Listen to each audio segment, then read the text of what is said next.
I'm Detective Paul. For 25 years, I worked crime scenes. But this case was different. A man entered a nursing home. 5 days later, he was dead. His family was furious. My father was a strong man, they shouted. A man like a tiger. How could he die after only 5 days? This must be murder. But the story of this man was complicated. When he was younger, he was known as a violent husband. For decades, he ruled his house with anger. His wife suffered quietly. Then something changed. In the last 10 years of his life, he became a completely different person. No anger, no shouting, he barely moved. Doctors later said the answer was dementia. For 10 years, his wife took care of him. She fed him, cleaned him, changed his clothes. Because of her care, his body remained healthy. Not even a single bed sore. One day, the wife needed surgery. For just a few days, her husband was placed in a nursing home. 5 days later, he was gone. The nursing home looked calm. There were no signs of violence.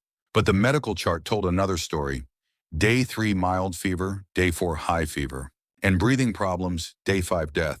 The autopsy report arrived. Cause of death: pneumonia from a common cold and acute sepsis. No homicide, so what really happened? The answer was invisible, a virus. And something else, environment. Doctors call it relocation stress syndrome. For dementia patients, a new environment can feel like a battlefield. New ceilings, new smells, new sounds. The brain interprets everything as danger. Stress hormones rise rapidly. The immune system shuts down. In that state, even a simple cold can turn into pneumonia, and sometimes into sepsis. So remember 3 important rules. First, bring something from home, a pillow or blanket with a familiar smell. Second, if the elderly person spends most of the day in bed, gently tap their back. It helps clear mucus from the lungs. Third, never move them suddenly. Let them visit the nursing home first. Short visits can help the brain adapt. Moving a dementia patient is not just an administrative step. It can be a survival operation. A smell, a touch, a familiar place. Small things can change how much time they have left. From the medical 오늘의 examiner, 사건은 we were able to 심장마비와 hear the 관련 영상 results of the 소개를 autopsy. 계속해서 Detective Paul, there are 2 important medical points in this case. The first one is personality change and refusal to walk. As frontotemporal dementia progresses, patients may show aggression in the early stage. But as brain cells gradually burn out, they fall into an extreme state of apathy. When he refused to walk, it was not stubbornness. His brain had forgotten how to walk. Doctors call this gait apraxia. After 10 years of lying down most of the day, his immune system was already exhausted. The second point is the cause of death. Medically, this is called relocation stress syndrome. For dementia patients, an unfamiliar environment can feel like a battlefield. Severe stress causes cortisol to surge. The immune system becomes paralyzed. In that fragile state, a simple cold virus can invade the body. Within days, it can turn into pneumonia and even sepsis. So the trigger was not abuse, it was environmental change. A man who once ruled his world like a tiger was finally defeated by a failing brain and a new environment, under a ceiling he did not recognize, without the familiar presence of his wife. He may have felt fear for the first time in his life. From this case, we can learn how dementia slowly progresses. There are 3 important clues. The first clue is the loss of aggression and motivation.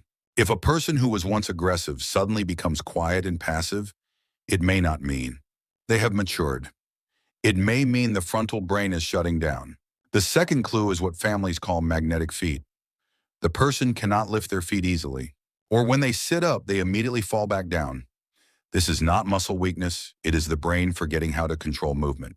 From this stage, the battle against bed sores and pneumonia begins. The third clue is extreme vulnerability to environmental change. Some elderly patients decline rapidly within 3 to 7 days after hospitalization or moving to a facility. Now, health investigator Detective Han will explain 3 survival rules that can increase the chances of survival. Hello. Health investigator Detective Han. Moving a dementia patient is not simply an administrative step, it can become a matter of survival. A familiar smell, a gentle touch, a few visits before moving. Small things can change how much time they have left. If a nursing home or hospital stay is unavoidable, remember these 3 survival rules. First, bring something familiar from home. A brand new blanket? A brand new pillow?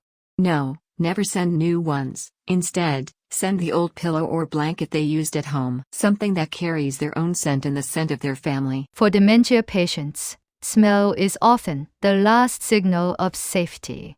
For dementia patients, Smell is often the last signal of safety. Second, for elderly patients who spend most of the day lying in bed, mucus can easily build up in the lungs. If possible, ask the nursing home staff to help, or when you visit, gently tap their back with a cupped hand. This technique is called percussion. It helps loosen mucus stuck in the lungs and can help prevent pneumonia. It may sound simple, but it is one of the most practical ways to protect their lungs. Third, prepare them before the move. If you suddenly leave them in a new place and say, "From today, this is where you live," they may feel abandoned. Instead, help them get familiar with the place before moving in. For about a week before admission, let them visit the nursing home during the daytime. Even 1 or 2 hours, think of it as a short daycare experience. You should also gently explain the reason. For example, "Mom needs surgery, so you'll stay here for just a few days." Repeated calmly and clearly, even if it seems they don't fully understand, emotions still reach them. Because dementia may erase memories, but it does not completely erase human feelings. Moving a dementia patient is not just relocation, it can be a matter of survival. Our parents' problems may one day become our own. This was Detective Han. His violence, his helplessness, in the end, both were caused by disease. For 10 years, his wife cared for him every single day. Because of her devotion, he was able to leave this world clean and with dignity. Perhaps those 5 days in the nursing home were not simply a tragedy. They may have been his final way of giving his wife the freedom she deserved. If this story meant something to you, please subscribe and leave a like. And if your family is facing the difficult decision of a nursing home, share your thoughts in the comments. Together with Cheong Dam Paul, we will continue searching for the final clues of survival.